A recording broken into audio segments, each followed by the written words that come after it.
Présenté par Roland Camounier. Bonsoir, bonsoir chez vous et bienvenue dans Hélène Co. Être en couple, c'est effectuer un voyage à deux sur un chemin parsemé de défis constants. Mais comment avancer ensemble sans se perdre en route? Que vous soyez en quête d'inspiration pour raviver la flamme ou simplement curieux de découvrir les secrets d'un mariage épanoui, le couple du jour et notre pasteur attitré nous en donneront la notice. Ne bougez surtout pas. Mariage heureux ou comment maintenir la complicité au fil des années.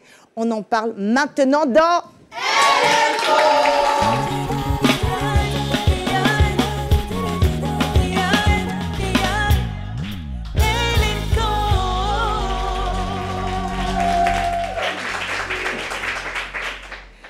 Elle est inspirante et nous éclaire de sa sagesse. Épouse dévouée et accomplie avec 25 ans de mariage, qui de mieux qu'elle pour nous édifier sur ce thème?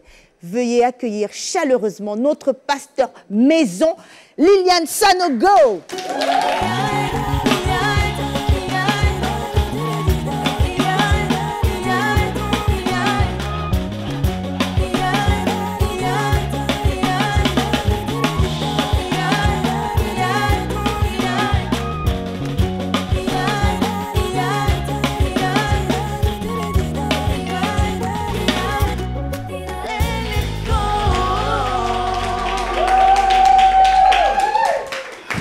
Bonsoir, pasteur. Bonsoir, Roland. Oui, comment ça va? Ça va. Mariage heureux, on est en plein dans un thème que vous maîtrisez. Ouais, quand même, 25 ans. 25 ans, oui. Il y a un parcours qui est là et donc, oui. Et par la grâce de Dieu, j'ai un mariage heureux. Donc, oui. On ne se plaint pas. Gloire à Dieu. Merci à vous. Aujourd'hui, nous allons entendre le témoignage d'une femme qui a su traverser les épreuves du mariage tout en cultivant un amour fort et une complicité indéfectible avec son époux. Accueillons monsieur et madame Akreloba.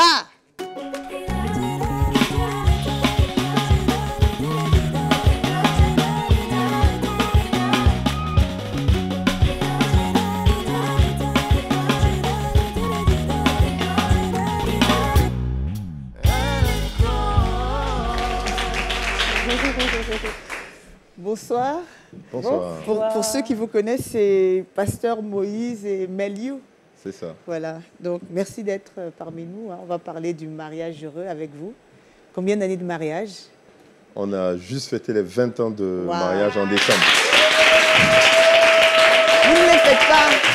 On les fait pas, oui. Vous ne les faites pas. Hein. 20 ans déjà, ils sont passés. On ne les voit pas. Donc, OK, 20 ans de mariage. Et je pense que si vous êtes là, c'est parce que votre couple fonctionne très bien. Par la grâce de Dieu. On parlera d'un couple, entre guillemets, fusionnel. Qu'est-ce qui a permis d'avoir cette complicité au fil des années et d'être un couple qui se bonifie avec le temps, vous pensez? Je vais laisser commencer. Je vais laisser commencer. Peut-être le fait de ne pas y croire. OK. C'est-à-dire que moi, si je n'avais pas vécu 20 ans, au bout de 6 ans, ces narines te fatiguent. Oui. Je te dis, la même tête pendant 6 ans, non. Mais si je n'avais pas vécu 20 ans, j'aurais pas vraiment, que j'avais jamais vu avant de gens heureux qui avaient vécu pendant longtemps, je n'avais pas vu. Et donc, moi, ma théorie, c'était, on ne sait jamais quand ça peut finir. Donc, le jour qu'elle a la vie, lui, à 100%. Wow. Et puis, chaque journée, le lendemain, dire, c'est jamais, cette journée, la vie, là, à 100%. Et depuis 20 ans. Waouh, super. Super. Et vous? C'est vraiment la communication. Oui. Je veux dire, c'est vrai, on dit souvent, il faut prier, mais en fait, mal utiliser la prière est une excuse où on se cache, on se voile la face. Si on dit que c'est que la prière qui fait, parce que la prière va nous pousser à faire des actions. Oui. Maintenant, quand la prière nous pousse à poser des actions qu'on ne les pose pas, et notamment celle de communiquer, ou alors de pardonner, là, on est foutu. Donc, on pourra prier, mais il y a des modèles, voilà, dans Notre Père, par exemple, quand Jésus nous donne le modèle de prière, il dit « Pardonne-nous comme nous pardonnons aussi à ceux qui nous ont offensés ». C'est l'une des seules choses où le Seigneur attend de nous un modèle. Le Seigneur est toujours notre modèle. Mais ici, il veut voir comment nous pardonnons pour appliquer le même pardon. C'est ça qu'il dit dans la prière. Donc, si à un moment donné, moi je refuse de lui pardonner, mais que je prie pour qu'elle comprenne qu'elle est en train de me faire du mal ou que je souffre, et que je dois agir et que je ne fais pas ma part, à ce moment-là, c'est foutu. Donc, qu'est-ce qu'on va faire? On va communiquer. Je vais lui dire ce que je ressens. Elle va me le dire aussi. Et c'est ça qui va permettre de faire comme une thérapie, une guérison entre nous et ça nous permet d'avancer. Okay. Donc, le pardon, la communication.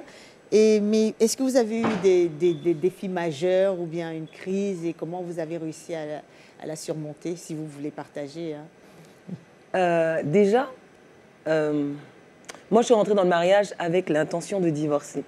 Mais personne ne savait, c'était secret. Donc le jour du mariage, avec mon bouquet, je regardais les gens, moi j'ai divorcé où? Moi j'ai divorcé parce que le Seigneur m'avait convaincue, je l'aimais, mais je voulais pas me marier parce que pour moi c'était l'alliance avec la souffrance. À tous les coups tu vas pleurer, c'est compliqué. En même temps le Seigneur m'a convaincue, je savais que c'était lui. Donc genre vas-y quoi. Mais donc, le jour du mariage, j'ai que moi j'ai divorcé où? Donc ça fait que j'allais vraiment avec cette pensée-là, jusqu'à ce que, peut-être, je crois, 9 mois après le mariage, j'allais faire des études en Égypte et Dieu m'a délivré de cette pensée. C'était une pensée diabolique. Oui. C'est vraiment une pensée diabolique. Oui. Et pendant l'adoration, un jour, l'Esprit de Dieu est descendu, m'a délivré, je me suis confessée. Les 5 premières années, c'était des années de, j'ai envie de dire, prise de tête délicieuse. J'ai envie de dire ça comme ça. Moi, j'ai une théorie, je me dis, si tu aimes vraiment, quand on était étudiant, si tu aimes vraiment ta meilleure amie, ne vis jamais avec elle. Oui. Maintenant, tu te maries à ton meilleur ami. C'est sûr que... Mais pourquoi tu as mis la serviette ici? Mais pourquoi tu me parles comme ça? Mais calme-toi, mais je suis calme. Donc, pendant 5 ans, c'était vraiment l'adaptation et en même temps, c'était la mise en pratique de tous les cours du mariage qui étaient salutaires. Hein. À chaque crise, je disais ça, c'est la leçon 14. Ah bon? Donc, c'est ça. Donc, chacune des leçons nous ont aidés. En fait, on n'était pas surpris parce qu'on avait appris ça dans les cours sur le mariage. Donc, ça fait que pendant les 5 premières années, il y avait des prises de tête. Mais après, on se réconcilie, c'est chic. Prise de tête, c'est chic. Et après 5 ans, on se dispute moins. Après, les enfants deviennent ados. C'est compliqué. On est pasteur, on sert ensemble. C'est compliqué. Donc, ça fait qu'après, c'est comme une autre phase du couple. On se découvre. Là, c'est une autre phase où on ne nous a pas dit ça dans les leçons. Quand les enfants étaient ados, on n'a pas bossé ça. Est-ce que vous devenez une team alors maintenant? Parce que les enfants, quand ils sont ados, ils ont beaucoup de crises. Est-ce que vous devenez une team plus... J'ai envie de dire que c'est une autre phase. En fait, c'est comme elle disait, il y a différentes étapes de crise. Et quand on arrive à la période où il faut gérer un adolescent, ben, il y a tout ce que chacun a appris dans son adolescence, ce qu'il a vu ses parents faire. Donc, si les parents d'un côté, ils étaient plus ou moins relax, ils laissaient faire les choses, voilà, et que d'un autre côté, les parents ils étaient plutôt rigides et qu'on voit ce qu'on est devenu aujourd'hui, on se dit, ben, c'est la méthode. On n'a pas d'ouvrage, on n'a pas de livre pour apprendre à comment gérer des ados, forcément. On ne l'a pas appris dans les cours de mariage, comme elle a dit. Donc, à ce moment-là, c'est chacun qui vient avec ses techniques. Moi, voilà ce que mes parents ont fait, ça a marché. Donc, ne laisse pas l'enfant faire ce qu'il veut. Non, après l'autre, non, donne du lest. Elle m'a sorti une phrase une fois, elle a dit, mais moi, on ne m'a pas bridé. Aujourd'hui, je suis converti, je suis... Ah là, ça m'a piqué, mais en même temps... En fait, elle disait, moi, mes parents ne m'ont pas mis de pression, ils m'ont laissé libre, mais aujourd'hui, je suis pasteur. Donc, ce n'est pas parce que tu mets de la pression à ton adolescent qu'il va devenir aussi... enfin, qu'il ne va pas devenir... délinquant. Il ne va pas devenir délinquant ou pas. Ça, malgré tout ça, ça arrive. Bon, sur le coup, je dis non, je ne suis pas d'accord. Parce que je tiens compte de mes racines, de ce que j'ai connu, de mon expérience. Et après, je réfléchis, je dis, mais elle a raison quand même. Mais en même temps, c'est de trouver dans tout ça le juste milieu pour ne pas faire justement, parce qu'après, c'est la grâce de Dieu aussi qui nous a sauvés. Hein. Donc, il y a une responsabilité, mais ça nous pousse à faire quoi? À aller chercher la meilleure méthode. Et aujourd'hui, je suis content parce qu'on avait un dossier encore même à traiter aujourd'hui. Moi, j'ai dit, je ne mets pas ma bouche dedans. Et c'est elle qui réagit comme j'aurais réagi. Et je pense que lui, il a compris, il n'est pas très content, mais voilà, si celle qui le soutient d'habitude n'a pas parlé, enfin, elle a dit non. Moi, je n'ai pas eu besoin de dire non. Elle me demande, est-ce qu'il est venu te voir? Je dis non, il n'est pas venu me voir. Je pense qu'après la réponse que tu lui as donnée, il était convaincu que c'était déjà... Et donc ça, j'apprécie parce que ça veut dire qu'encore, on est en train d'apprendre et qu'on découvre encore des choses, on est encore en train de fusionner sur ça. Mais après autant d'années de mariage, est-ce que la perception l'un de l'autre a changé? Comment les qualités? Bon, déjà, tous les deux, vous êtes pasteurs, hein, il faut le dire, donc ça veut dire que vous êtes profondément en Christ. Mais est-ce que la perception, est-ce que vous avez l'impression, parce que beaucoup de couples disent « j'aime ma femme plus qu'avant ». Pendant les fiançailles, Oui. je trouvais qu'on était très fusionnels. Oui. On était tout pareil. Je Oui. disais, c'est fou. Même pendant les cours de mariage, quand on parlait des conflits, on se regardait en disant, ils sont charnels, ils sont pas spirituels, de quoi ils parlent. Non, dès qu'on s'est mariés, je suis assise, je dis que Seigneur, les gens ne sont pas la même chose, tu les mets ensemble. Donc tu aimes les problèmes. Jésus. Donc, en fait, je ne comprenais pas. Je dis, mais il est où le fusionnel fiancé que j'avais trouvé?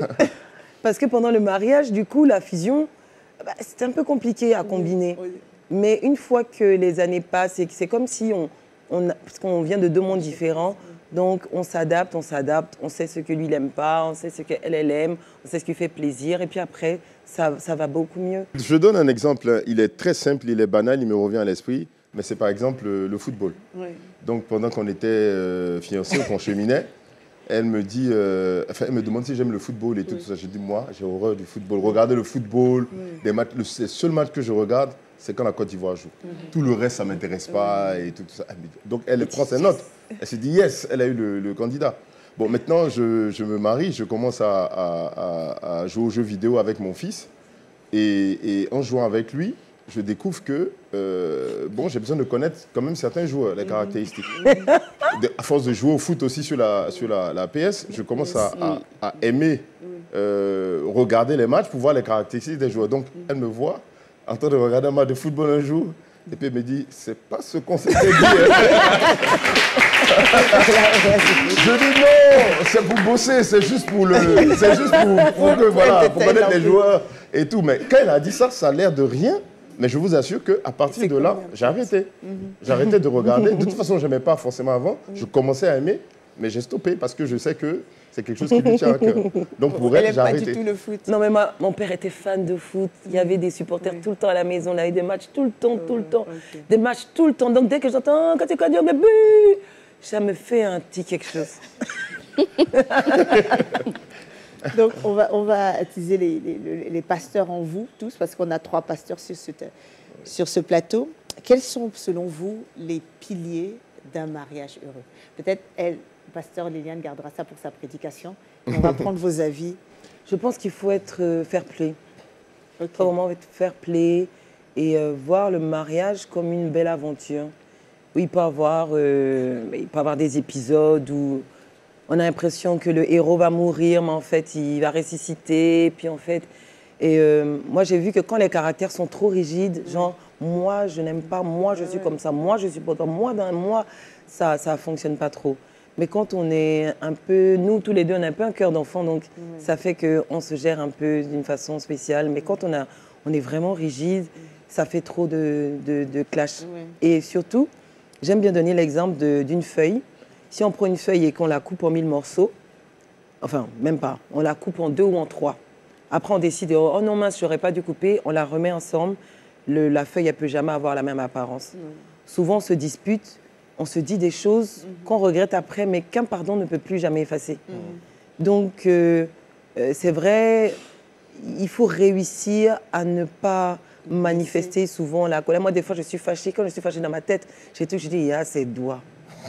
C'est dans ma tête, mais je ne peux pas l'exprimer parce que je sais que ce n'est pas des bonnes paroles. Alors qu'après, je dis, oh, ces doigts sont tout beaux et tout. Mais pendant que je suis fâchée, là, c'est comme si j'ai des paroles, mais c'est la chair qui parle. Donc là, il faut réussir à rester calme et surtout pas régler les choses quand on est en colère. Parce que souvent, on dit que non, maintenant, on va se parler la vérité. Tout à l'heure, ce que tu m'as dit, ça ne m'a pas plu. Puis après, on se dit des choses qui sont compliquées. Je pense que ça nous a aussi pas mal protégés. On ne s'est jamais dit de choses vraiment méchantes. On s'est jamais... Vous évitez Exactement. des situations conflictuelles. Yes. Exactement. Et quels sont, selon vous, quel rôle joue la foi ou les valeurs spirituelles dans l'épanouissement du couple? Bon, moi, j'aimerais dire que la foi, c'est la base. C'est le début de tout. Avant même de parler de relations, de rencontrer la personne qu'on compte épouser, si on n'est pas... C'est tout un parcours. Là, on est en train de parler de... On est dans le mariage. Mais avant ça, c'était déjà des combats. Déjà le discernement, de savoir que c'est la bonne personne, s'assurer de ça. Yes. Si on n'est pas sûr, si on a un doute, si on se marie sur la base de Dieu m'a dit, si on se marie sur la base de le pasteur a dit, que vous êtes ensemble, j'ai fait un rêve, je vous ai vu vous marier et qu'on n'a pas cette conviction, déjà, on est voilà. Donc, c'est vraiment une relation avec Dieu. Dieu a créé Ève. Il n'a pas ouvert les yeux à Adam pour dire homme, voici ta femme, femme, voici ton mari. Dieu a laissé Adam. C'est lui qui s'est réveillé. Quand il a vu, il a dit cette fois-ci, voici celle qui est os de mes os, chair de ma chair. Donc, il y a une responsabilité dans le choix. Et la parole de Dieu nous a déjà recommandé quel type de personne avec quel type de personne on doit se marier. Yes. Ça, c'est la première condition. Yes. Donc, c'est quelqu'un qui partage la même foi que nous. C'est quelqu'un qui a donné sa vie à Jésus comme nous. Et même dans ça, maintenant, dans le lot, il y a un discernement encore à avoir. Parce que 2 enfants de Dieu peuvent se marier et aller en enfer à cause du mariage. Et ça, ce serait vraiment dommage. Yes. Donc, il y a un temps de préparation. Moi, ça m'a pris des années. On a passé environ presque 2 ans d'amitié, de correspondance même à distance, ensuite d'amitié où on se voyait.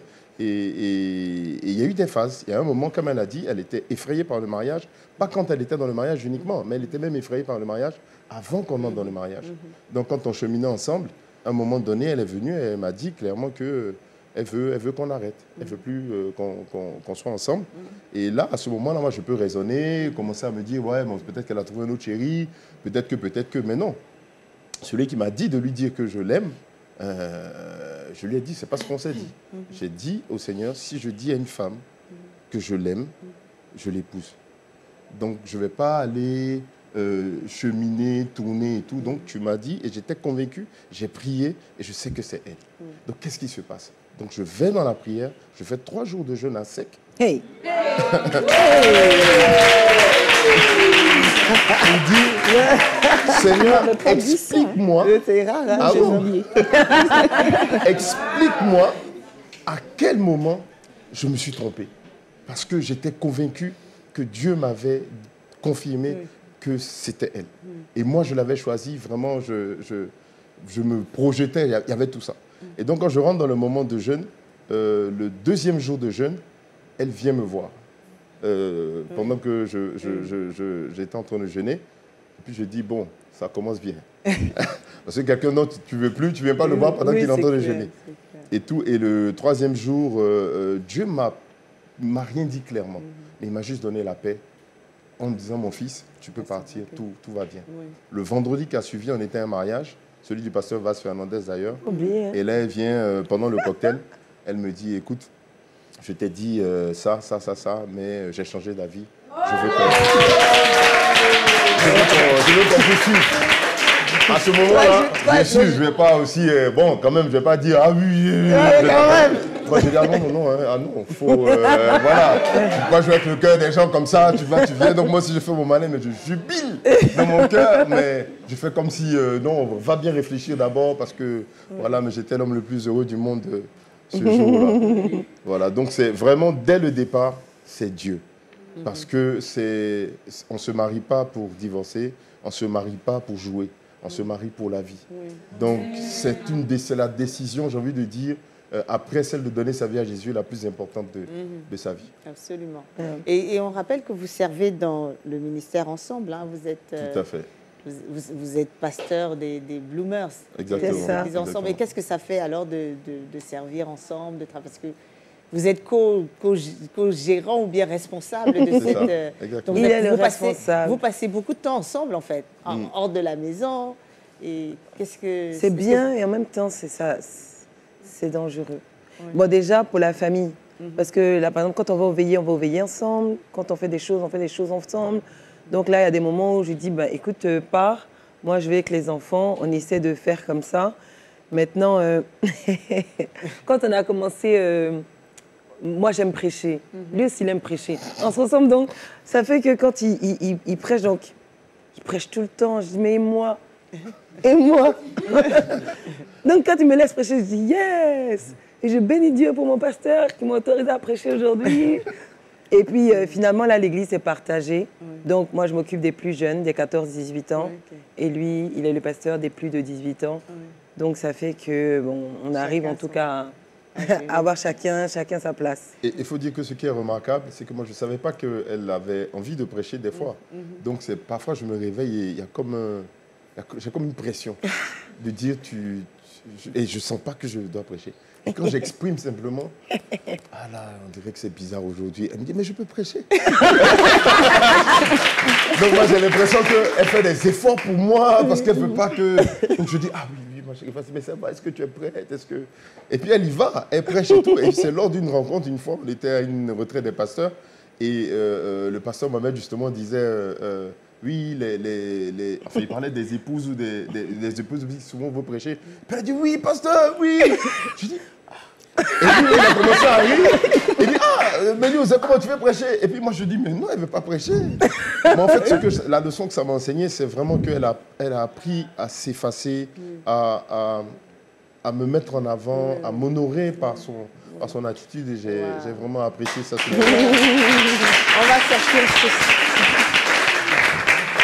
Pasteur Liliane dit souvent l'honneur à l'époux, c'est le plus grand secret à la célébration. On va sortir dessus. Est-ce qu'il y a des gestes au quotidien que vous pouvez conseiller aux téléspectateurs qui nous regardent pour garder la flamme allumée? Des petites choses que peut-être on n'y pense pas, mais qui marchent, vous par rapport aux hommes et vous par rapport aux femmes? Moi, il y a une chose que moi j'ai toujours faite, mais innocemment, hein. Et j'ai vu qu'il faisait la différence. Ça veut dire qu'à chaque fois, il allait travailler, quand il revenait, c'est toujours chouchou. Donc quand il vient, on prend son sac. Mais j'ai toujours fait ça. Donc du coup, les enfants aussi, dès qu'il arrive, papa. Donc on l'accueille toujours comme ça. Mais moi, je faisais ça très simplement. Mais du coup, ça fait que quand il terminait tard le travail, il ne voulait jamais venir quand tout le monde dormait parce qu'il n'y a personne pour l'acclamer. Il n'y avait personne pour le recevoir, donc du coup, il avait tout l'impression, il faut qu'il rentre tôt. Ah, mais dormez pas, mais attendez-moi. On mangeait tard aussi. On mangeait tard, donc du coup, on mange toujours tous ensemble. Donc tant qu'il n'est pas rentré, on attend. Quand il arrive, on mange tous ensemble, puis là, on cause. Ah, non, et on ne le laisse jamais manger tout seul. Donc c'est des choses qui sont simples, mais qui font du bien. Qui font Faire du bien. Et vous, pasteur, par rapport, qu'est-ce qui fait du bien à madame? Moi, j'ai envie de dire que c'est déjà de comprendre l'autre et puis de pouvoir faire les choses qu'elle attend quand elle attend. Je redonne l'exemple de ce qu'elle disait par rapport au fait que même dans les pics, même dans les tensions, qu'on ne se dise pas certaines choses. Parce qu'après, c'est difficile à effacer. C'est difficile à recoller. Donc, elle est super forte dedans. Elle ne va jamais parler quand elle est fâchée. Et même quand tu lui demandes est-ce que ça va, est-ce que tu es fâché, elle te dit non. Mais il y a un tic là, sur sa joue qui... C'est-à-dire quand ça... Elle te dit, dès qu'elle te dit le non, ça monte. Quand ça monte, tu dis, oh, c'est gâté. Elle est fâchée même, je suis fâché. Mais elle ne va pas parler. Et donc là, si tu es malin, toi aussi, tu ne forces pas. Parce que ça veut dire qu'elle est en train de prendre son recul. Et après, alors qu'à un moment, tu as l'impression que tout va bien, vous êtes content. C'est là maintenant qu'elle te fait asseoir. Et puis tu te dis, oh, je vais passer à la casserole. Mais c'est toujours justement dans le calme. Et tu comprends. Et c'est surtout, ça crée en moi de la remise en question.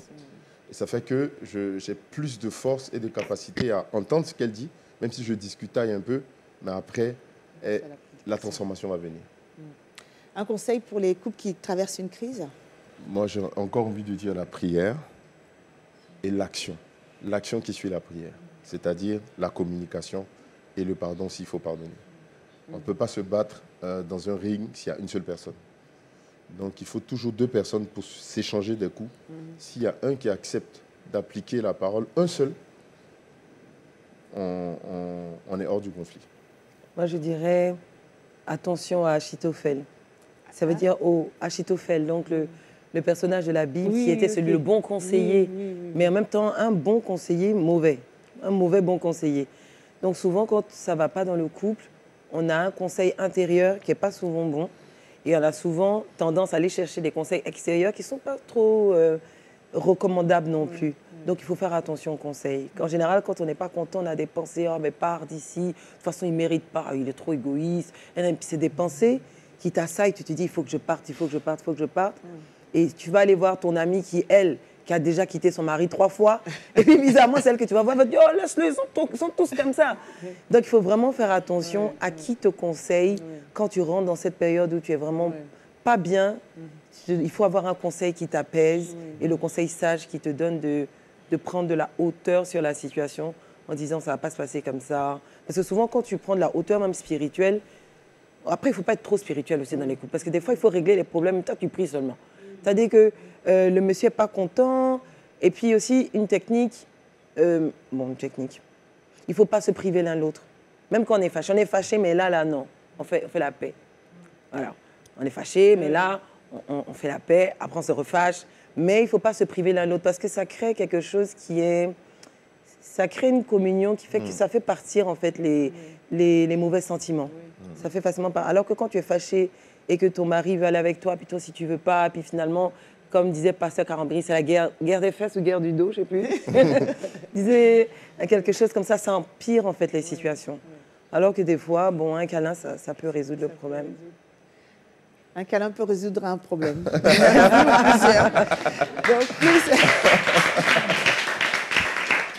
plus un mariage dure, plus il est essentiel de redoubler d'efforts pour entretenir l'harmonie et la complicité du couple. Que dit la Bible à ce sujet? Nous aurons cette réponse tout de suite dans la prédication du pasteur Liliane Sanogo.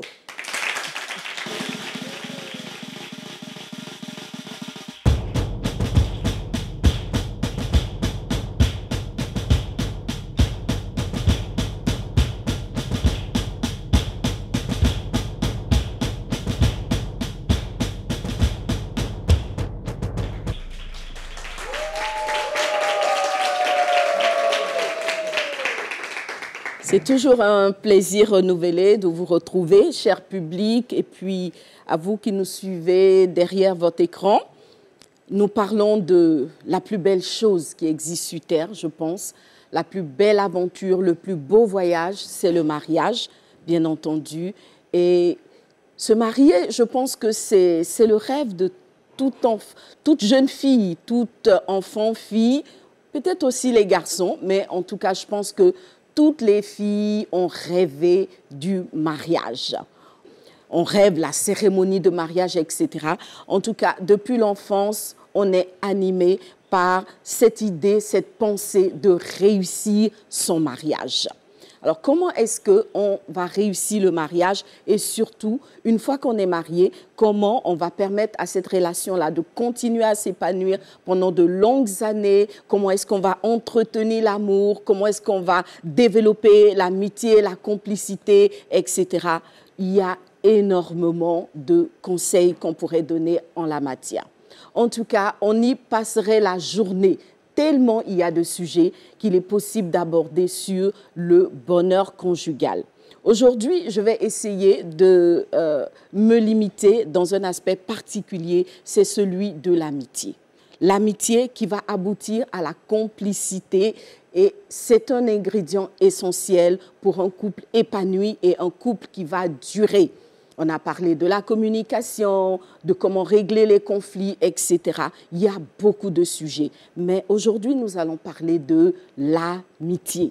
Alors, l'amitié, c'est le fondement essentiel du couple. Moi, je pense, pour bâtir un couple heureux, l'une des premières choses, c'est de pouvoir développer une amitié avec son conjoint.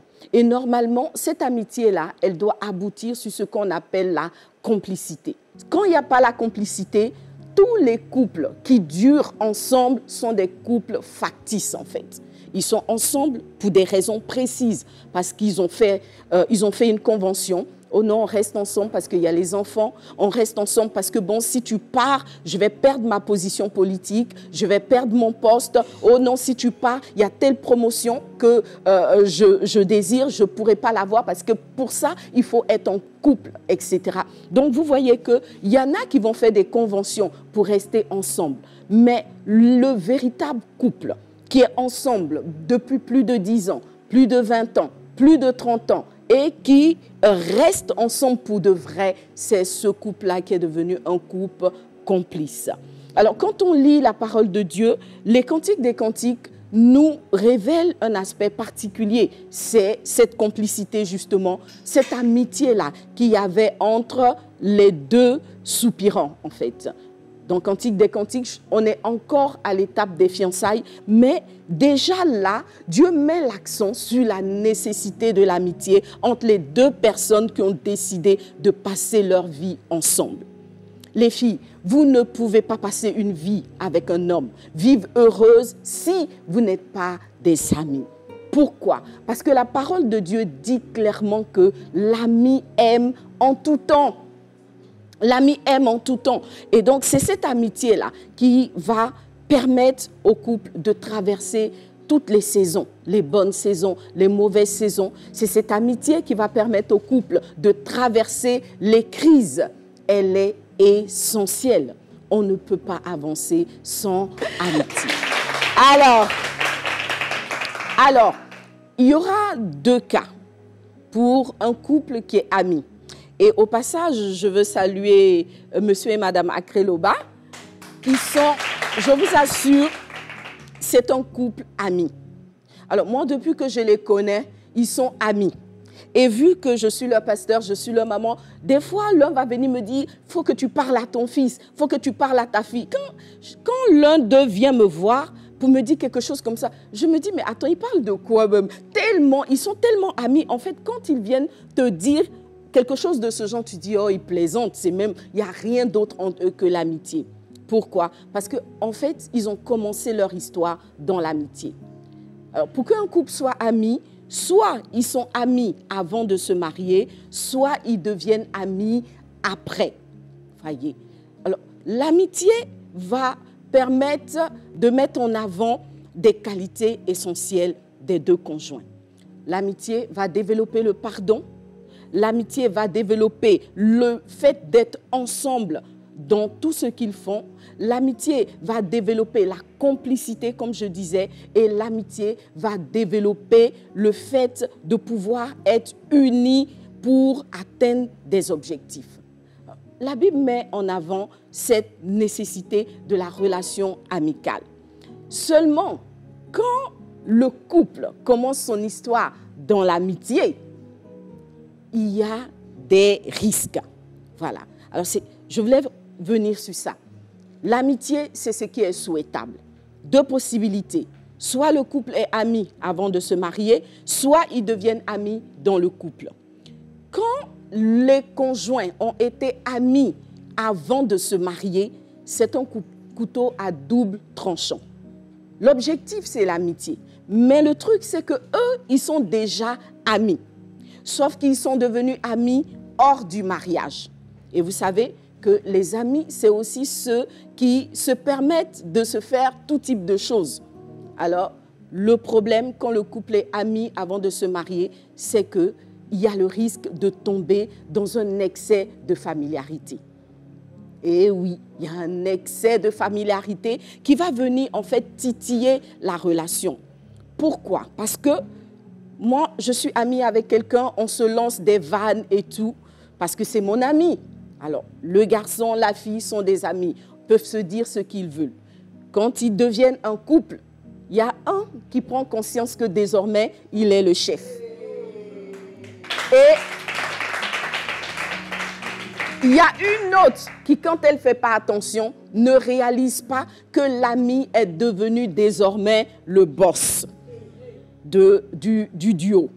Alors, ce qui va se passer, c'est que, bon, celle qui était l'amie va penser qu'on est dans la même logique. Elle va se permettre de balancer ceci, balancer cela, alors que le monsieur, il est devenu chef. Tout chef a besoin d'honneur. Tout chef a besoin de respect. Tout chef a besoin de vénération. L'amitié peut empêcher une femme de reconnaître cette position à son conjoint. Et c'est très fréquent. C'est très fréquent. On est des amis. Le monsieur, il te dit, est-ce que tu peux me faire à manger? Oh, pardon, là, tu ne connais pas la route de la cuisine. Quand vous étiez amis, tu pouvais lui dire ça. Il n'y a pas de problème. Mais quand il devient le chef, une fois, deux fois, trois fois, tu vas sentir que ça ne fonctionne plus. Ça ne fonctionne plus. Alors donc, il faut faire attention si vous avez épousé votre ami. Il est important que dans le mariage, vous puissiez suiter et transformer la relation amicale en relation conjugo-amicale. Voilà. C'est mon mari d'abord et c'est mon ami ensuite. Alors c'est une amitié qui désormais va devoir se développer dans le respect de l'autre, dans le respect de l'autre. L'autre façon d'entrer dans le couple, c'est des personnes qui n'étaient pas des amis, mais qui sont entrées dans le couple par passion. On va dire coup de foudre, passion, relation passionnelle. Ils s'aiment comme des fous. Voilà, l'homme peut décrocher la lune pour la femme peut sauter des clôtures de 6 mètres pour l'homme. En tout cas, c'est la passion folle. Et je vous assure que si vous rencontrez des personnes qui sont passionnées l'une de l'autre, vous aurez juste envie d'être amoureux. Vous aurez juste envie, vous aussi, de rencontrer l'homme ou la femme de votre vie. Tellement leur amour est beau. C'est splendide. Ça brille de 1000 feux. Ils rentrent dans le mariage et ils se disent, on a fait le bon choix. Le problème, c'est que tout ce qui est passionnel, tout ce qui émane d'une passion est éphémère. La passion a ça pour elle, c'est son côté éphémère. La passion ne dure pas longtemps. Donc, un couple qui est bâti sur la passion va devoir assurer sa stabilité en transformant la passion en amitié. Voyez, la personne passionnée n'est pas l'ami. Voyez, parce que la passion aussi, c'est un couteau à double tranchant. On dit toujours que l'amour, passion, n'est jamais loin de la haine. Alors, quand on rentre dans le mariage avec un amour passionnel et qu'on ne le transforme pas en amitié, ce qui va se passer, c'est que très vite, on va commencer à insupporter l'autre. On va commencer à ne plus supporter l'autre. Pourquoi? Parce que la passion est un feu éphémère. Si vous m'avez comprise, si vous m'avez bien suivi, vous savez désormais que sans amitié, le couple est fragile. Il n'a pas de fondement solide. Parce que c'est cette amitié-là qui va solidifier l'amour et qui va équilibrer les relations entre les conjoints. Comment est-ce qu'on devient amis dans le couple? L'amitié va se bâtir premièrement sur la vérité. Vous le savez, toute amitié qui est bâtie sur le mensonge est une amitié qui est destinée à mourir. C'est une amitié qui est destinée à mourir parce qu'il n'y a pas la vérité. La vérité, c'est ce qui bâtit une amitié solide. Je sais vraiment qui tu es et tu sais qui je suis. Je ne te cache rien. Ce que je suis, tu le sais, il n'y a rien d'autre en dessous et vice-versa. La deuxième chose pour bâtir une amitié solide, c'est la confiance. La confiance. Allez, sister, la confiance. Voyez, la confiance est essentielle parce qu'on a confiance dans son ami. On a confiance dans son ami. Cela suppose que la femme à l'intérieur du couple doit tout faire pour que le cœur de son mari ait confiance en elle. Alors, quels sont les comportements qui vont venir entamer la confiance? Lorsqu'il y a le mensonge, donc on a parlé de la vérité. Lorsque, par exemple, l'un des conjoints trompe l'autre, lorsque l'un des conjoints vole l'autre, voyez, donc ce sont des choses dont on ne parle pas souvent, mais il y a des conjoints qui volent leur conjoint. Et quand le conjoint le découvre, la confiance est entamée. Et à partir de ce moment, il n'est pas possible d'être des amis. Il n'est pas possible d'être des amis. Le troisième point pour être des amis, c'est le désirer vraiment. Et le fait de désirer d'être des amis va vous transformer en artisan de paix. Après ça, il faut s'adapter à l'évolution de la relation. Ok, quand on s'est marié, on allait tous les soirs au restaurant. Mais vous n'allez pas passer votre vie au restaurant. Le couple va devoir évoluer vers d'autres choses. Le couple a d'autres choses à faire, il y a d'autres attentes, il y a des choses à bâtir, il y a des projets à réaliser. Donc, la relation, en fonction des défis du moment, va changer de forme. Il faut marcher avec la vérité présente de votre couple. Amen. Je vais lire ce texte de Tite 2, le verset 4 qui dit, dans le but, en fait, Paul parle aux femmes plus âgées. Il leur demande de former les jeunes filles à quoi? De leur donner des formations dans le but de leur apprendre à aimer leur mari et leurs enfants. Elles sont mariées, mais l'amour se développe toujours. Tu auras toujours quelque chose de nouveau à apprendre, toujours quelque chose de nouveau à démontrer, voyez.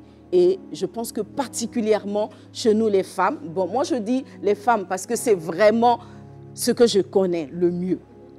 Chez nous, les femmes, on a toujours besoin de savoir que l'autre nous aime. Même si l'année dernière, tu l'as dit 1000 fois, cette année, dis-le encore 1000 fois. Ce n'est pas un acquis. Chérie, je parle à une femme maintenant. Si l'année dernière, tu as fait 1000 efforts pour que ton mari soit heureux, ce n'est pas un acquis. Cette année encore, tu vas devoir investir dans votre relation, dans votre amitié, en sachant que ce n'est jamais un acquis. Alors, que Dieu te bénisse abondamment. Ma prière est que tu développes cette amitié-là qui va aboutir normalement dans son développement maximal à la complicité. La complicité, c'est le but. La complicité, c'est l'objectif. Dieu a dit, ils seront un. Un, ça veut dire qu'on ne peut pas vous séparer. Des personnes complices sont des personnes qu'on ne peut pas séparer. Ce sont des personnes qui sont ensemble, elles se soutiennent, elles ont la même pensée, le même cœur, le même langage, les mêmes mots, les mêmes projets. C'est cela, la complicité d'un couple qui réussit et qui va durer longtemps. Quelqu'un a dit, le couple qui va durer, quand tu vois, tu sais. Alléluia. Alors, comme je disais tout à l'heure, il y a énormément de choses qu'on peut dire sur un couple. Mais aujourd'hui, j'ai voulu mettre l'accent, justement, comme le thème l'avait signifié, sur la nécessité de l'amitié. Un couple n'est pas fait pour se déchirer. Un couple est fait pour être ami. Le couple est l'expression maximum de l'amour. J'allais dire de l'amitié. Tu as peut-être eu des amis avant de te marier. Mais si ton conjoint devient ton ami, tu sauras qu'il y a amitié et puis amitié. Le véritable ami, ça va être celui-là avec qui tu passes le clair de ton temps, celui-là avec qui tu as des amis, des enfants, pardon, celui-là avec qui tu as des projets, celui-là avec qui tu es uni pour la vie. C'est donc un facteur essentiel de la réussite de ton couple. Travaille à cette amitié-là, à cette complicité. La complicité, on ne peut pas dire voici ce que tu dois faire. Non, une amitié aboutit toujours. Une amitié aboutit. En fait, on peut dire une amitié aboutit toujours à la complicité, ou on peut dire une amitié aboutie va créer la complicité. Alors ma question aujourd'hui, c'est quel est l'état de ta relation à toi? Quel est l'état de ton mariage? Est-ce que ton conjoint est ton ami? Est-ce que ton futur conjoint est ton ami? Si tu te rends compte que jusque-là, vous avez tout fait, sauf travailler à votre amitié, alors sache qu'il n'est jamais trop tard pour bâtir une amitié solide et sincère dans ton couple. Le Seigneur est présent et il va t'aider à y arriver. Après cet échange, nous revenons après la pub.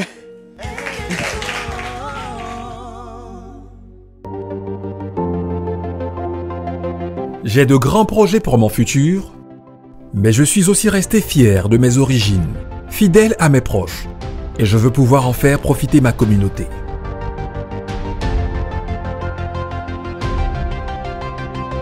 Ce pouvoir, je l'ai enfin trouvé grâce à AFG, un groupe africain nouvelle génération, un vrai partenaire dans la banque et l'assurance, où la simplicité des démarches, la proximité et la performance ne sont pas de vains mots.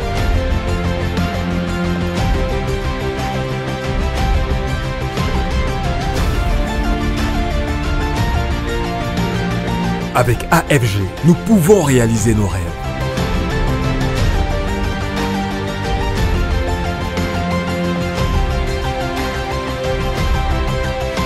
AFG, et tout devient possible.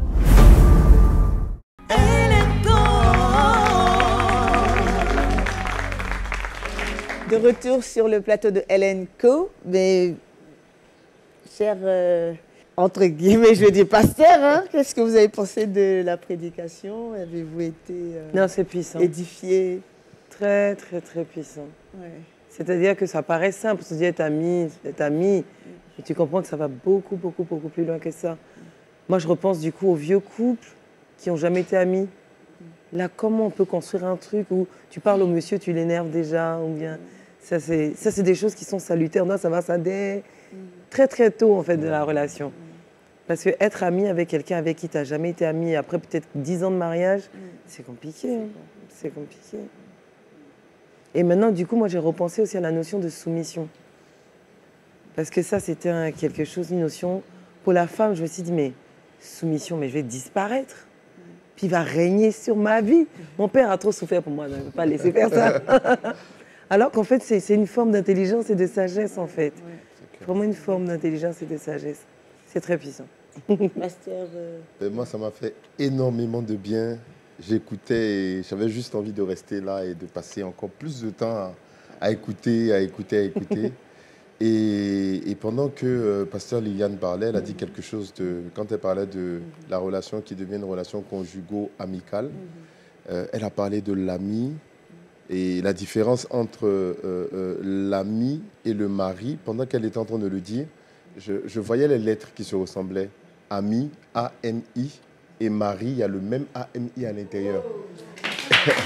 Attendez, c'est pas fini. Et je me disais, la différence, c'est le R. Et pendant que je suis en train de... La seule différence, c'est le R. Et pendant que je suis en train de réfléchir à ça, elle dit, l'ami et le mari, la différence, ça sera le respect. Donc, c'est le R. L'ami devient le mari quand il y a le R du respect. Wow. C'est fini pour moi, j'ai mon réma. exclusif. Merci, Pasteur Liliane. Merci, hein, c'était un profond rima. Elle nous laisse entrevoir l'Évangile sous un angle aussi décalé que sa chronique. Accueillons Mouna Estelle.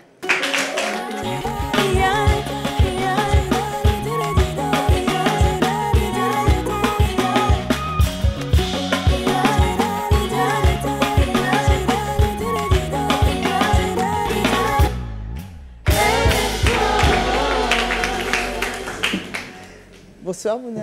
Bonsoir Hollande. Bonsoir Pasteur. Bonsoir Moon.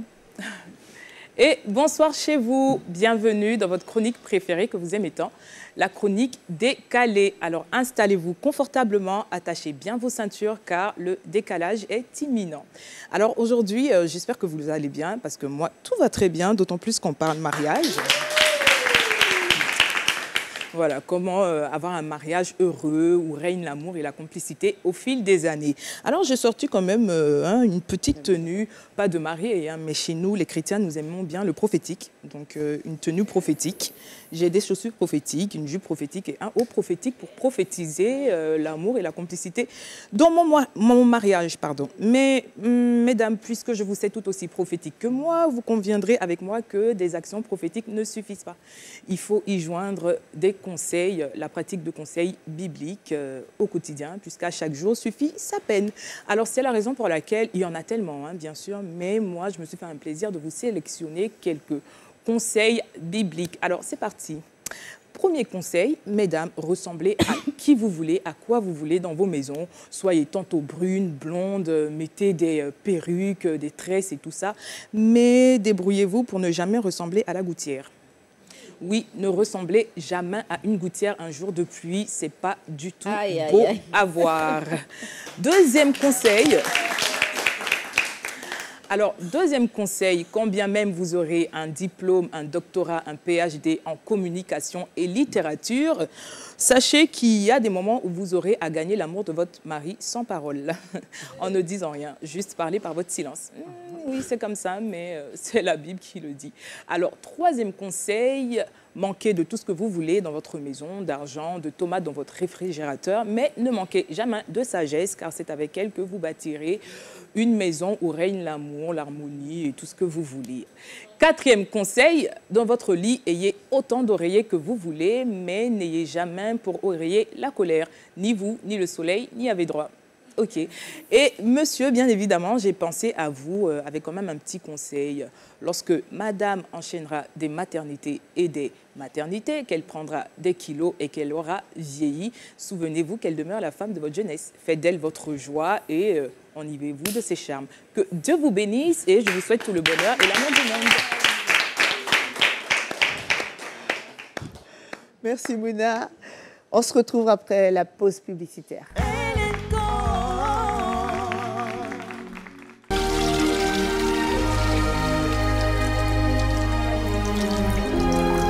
Au cœur d'un mystère ancien. Découvrez le sens caché du miracle de Cana et comment transformer votre eau en vin nouveau. J'ai besoin d'un vin nouveau pour mon couple. Un livre en 2 tomes de l'apôtre Mohamed Sanogo qui vous guidera pour entrer victorieusement dans le mariage, préserver votre couple et vivre une restauration profonde. Soyez prêts à vivre ce nouveau voyage de bonheur produit par la gloire et la grâce de Dieu. Soyez prêts à recevoir ce vin nouveau. Soyez prêts à le déguster sans modération. Inédit. Le tome 1, vin de vigne et vin d'eau, disponible dès ce dimanche 2 mars 2025. Infoline, plus 225 01 03 80 03 38.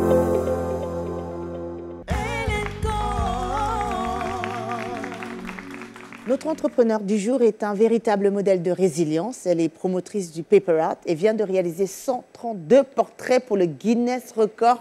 Merci d'accueillir Mylène Amon.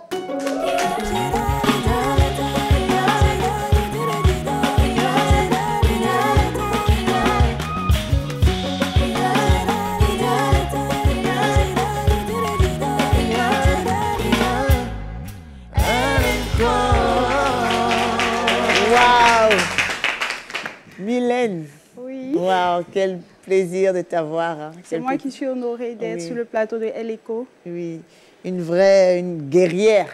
5 jours sans dormir, enfin dormir 1 heure tous les 4 heures, 1 heure. 1 heure de temps de sommeil après 12 heures de travail. Après 12 heures de travail, donc ça fait pas beaucoup, ça fait 10 heures au total sur 5 jours. Oui.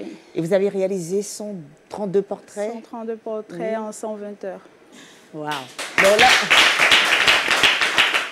et déjà, comment vous décidez de vous lancer dans ce Guinness Record? Il me fallait frapper un bon coup pour pouvoir mettre ce art-là en lumière, d'où ma participation. J'avais à cœur de porter les enfants malades du cancer, de pouvoir les aider.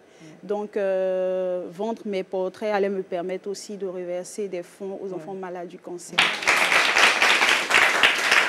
Mais c'est quand même 5 jours sans presque dormir. Et comment on se prépare pour un tel challenge? Il y avait une préparation médicale parce que j'ai été suivie par des médecins spécialisés, par des coachs sportifs. Et mentalement aussi, il me fallait être prête. Et voilà, je dirais que tout le tout a été accompagné aussi par la grâce du Seigneur. Je tiens à dire que parmi les portraits, vous avez réalisé 132 portraits de hautes personnalités de Côte d'Ivoire, des présidents, premières dames, les chefs d'entreprise, les hommes de Dieu. Oui. Il y avait le pasteur, Liliane avait son portrait. Pasteur, oui. Et là aussi, Mylène. Merci, Mylène. Merci, maman. Oui, Rose Mylène aussi a fait mon portrait, donc je te dis merci pour ça. Oui. Mylène, c'est vraiment une jeune femme courageuse et pour ceux qui ont été un peu autour de ce challenge-là, vraiment, c'était un porte-étendard de la jeunesse féminine. Donc, nous lui souhaitons que de succès. Qu'est-ce qu'on peut vous souhaiter d'autre? Succès, bonheur aussi. Qu'elle devienne célèbre, parce qu'on a au-delà des frontières de la Côte d'Ivoire. De la Côte d'Ivoire, oui. Inch'Allah. En tout cas, merci d'être passé sur notre plateau. C'est moi qui vous remercie. Pasteur, mot de fin. C'est presque... On est à la sortie de l'émission. Wow, quelle émission! Le mariage, c'est toujours beau, même en émission. C'est toujours beau le mariage. Oui. On a donc parlé de la nécessité de travailler à la durabilité, à l'épanouissement de son couple. Alors, il faut savoir que l'amitié, c'est la clé. Et cette amitié-là doit se développer, se transformer en complicité. Et c'est là que le couple aura son véritable ciment. Parce que la complicité est essentielle pour sa stabilité et son épanouissement, comme je le disais. Parce que de toute façon, le but de Dieu, c'est la complicité, justement, puisqu'il a dit que les deux seront un. Alors, travaillons tous à la complicité dans nos couples, travaillons tous à rendre deux personnes un, selon la parole et la pensée divine. Amen. Nous allons conclure cette émission avec notre artiste maison, la chanteuse de Hélène Co. C'est Faveur Moukoko maintenant.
Est-ce que tu peux bouger de là où tu es? On y va. Hey. Tous ensemble. Gauche. Hey. Droite. Gauche. Hey. Tangu mokile boya kinga, matika kinga, yeso yamba kinga. Hata tangu baninga, motema wapesanga mokongwa, zala kinga. Atika ngatina la, yoka kinga mae, lokula mama lingaka mwanana ye. Yesu motema wanamu. Ya Yesu ya yananga ya motema wala atikinga iteo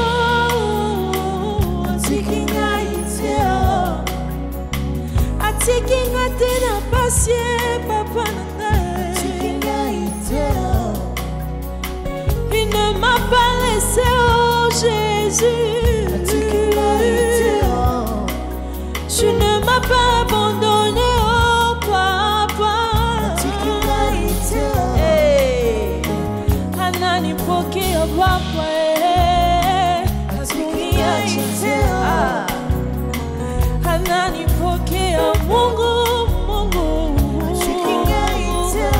Ici tu es libre de danser. Aïe, vas-y, gauche, et droite, fais-le bien. Aïe, gauche, et droite. Mais si vous êtes en couple, vous pouvez danser aussi à la maison, c'est autorisé. Aïe, aïe, aïe, aïe, aïe, aïe, aïe, aïe, aïe, aïe, aïe.